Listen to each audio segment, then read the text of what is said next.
Ya, gue ingetin lagi, link soal ada di deskripsi ya. Bisa dilihat. 37, disosiasi NiCO4 menjadi logam Ni dan gas CO mengikuti reaksi orde 1. Disosiasi 0,8 gram NiCO4 selama 1,5 jam menyisakan 0,025 gram NiCO4. Ditanya nilai T setengah. T setengah ini adalah waktu paruh.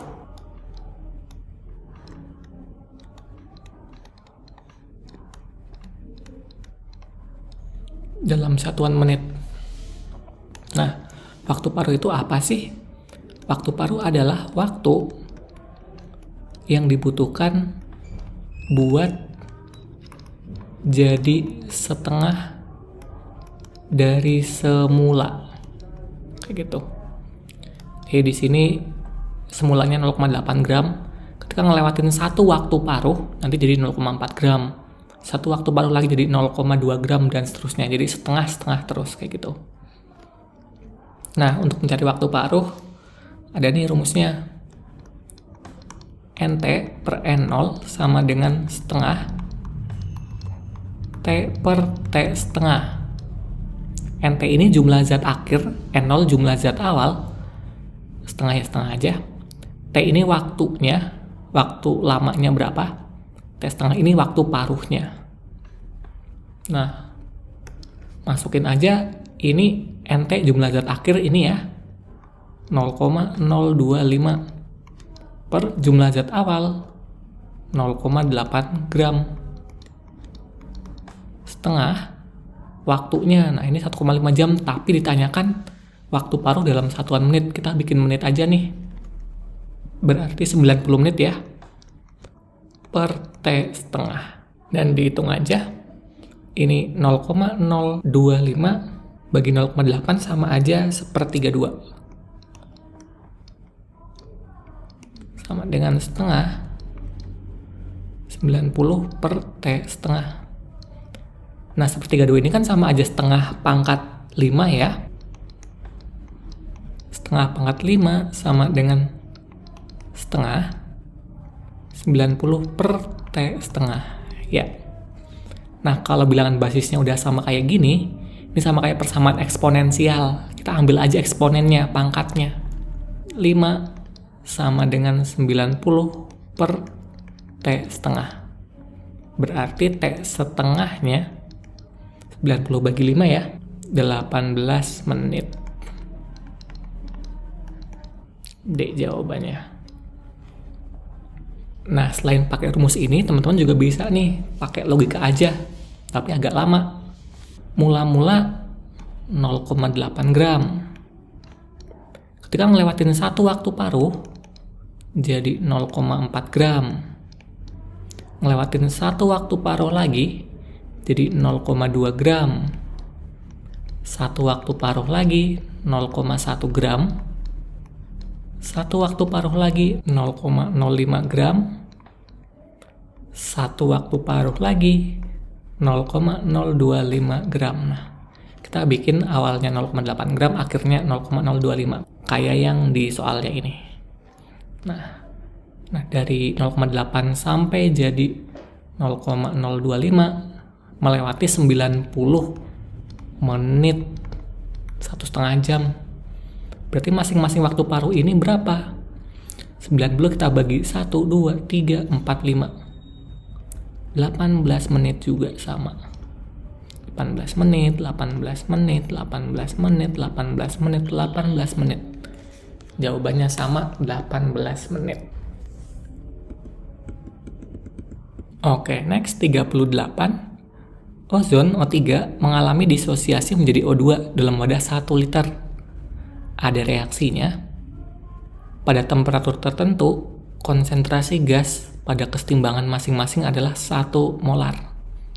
Ini udah setimbang nih, 1 molar masing-masingnya. Kesetimbangan tersebut akan ada yang tidak bergeser ke kanan, ke kiri. Kalau diubah nih molnya, konsentrasinya. Berarti gimana? Kita coba bikin dulu kondisi yang udah setimbang. 2O3 ozon jadi 3O2 oksigen.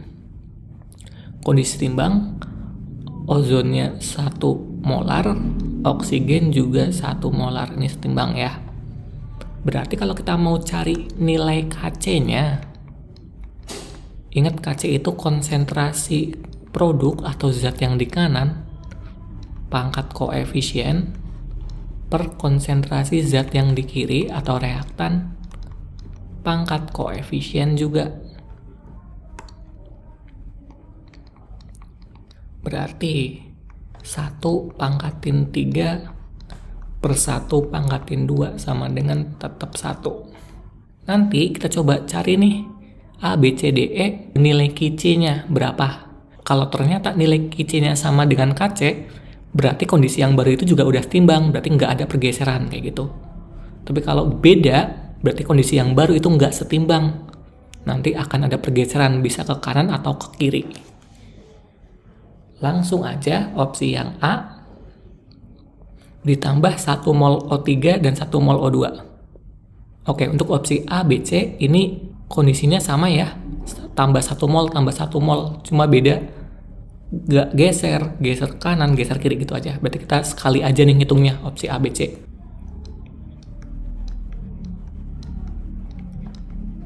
Ozonnya 1 molar atau 1 mol dalam 1 liter ditambah 1 mol lagi. Jadinya 2 mol dalam 1 liter atau 2 molar. Oksigennya juga ditambah 1 mol, berarti jadi 2 molar juga. Kita hitung Kc-nya. Nah, kenapa kok Kc? Nggak Kc aja. Kc ini kondisi yang udah setimbang, udah pas lah. Kc ini kita mau memprediksi apakah dia udah setimbang atau belum kayak gitu. Kalau sama berarti udah setimbang juga. Tapi untuk perhitungannya sama. Konsentrasi kanan atau produk pangkat koefisien per konsentrasi kiri reaktan pangkat koefisien.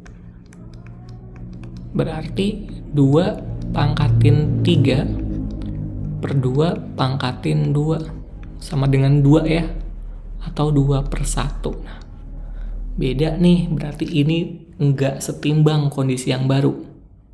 Berarti opsi A salah. Nah, terus gesernya ke kanan atau ke kiri? Oke. Jadi, kondisi yang enggak setimbang ini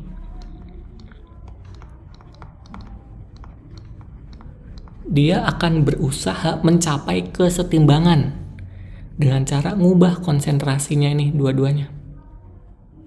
Nah, terus gimana?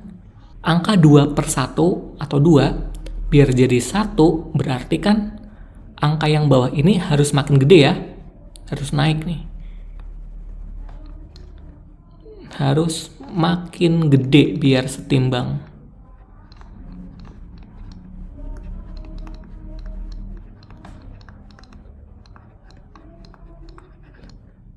Ya kan? 2 per 2 nanti jadinya 1. Berarti angka yang bawah harus makin gede.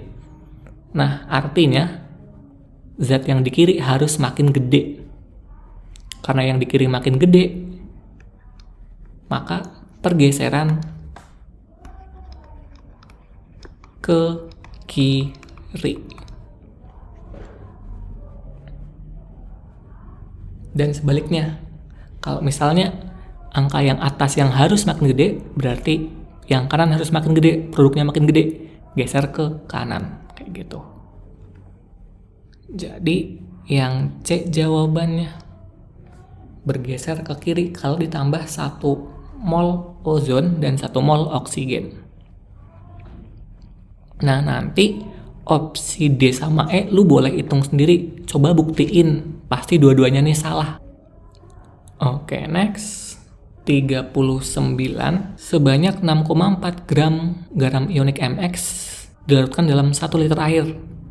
Tekanan osmosis 3,28 atm. Oke. Berarti ini tentang tekanan osmosis, sifat koligatif larutan. Pada 27 derajat Celcius 0,082 R-nya ditanya MR MX.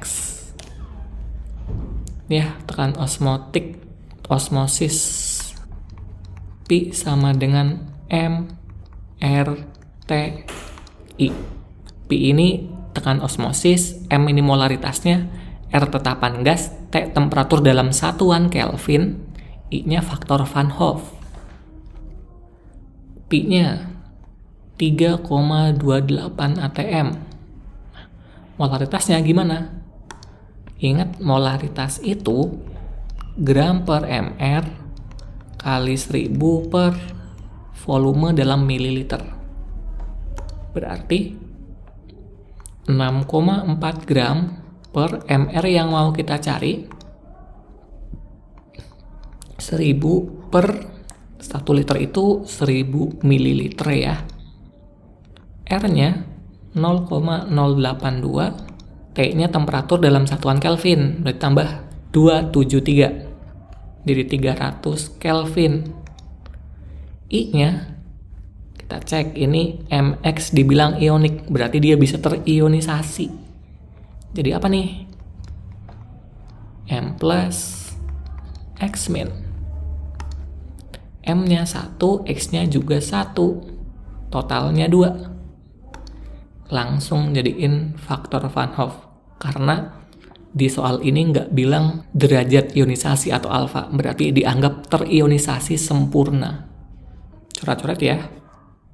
1000 per 1000, 0,082 sama 300 nih. Nolnya aja, jadi 8,2 dikali 3, 2 sama 328, ini jadi 164. 164 sama 82, ini 0,2, ini 1. 0,2 sama dengan 6,4 per mr dikali 3. Kali silang aja. mr sama dengan 96. D jawabannya.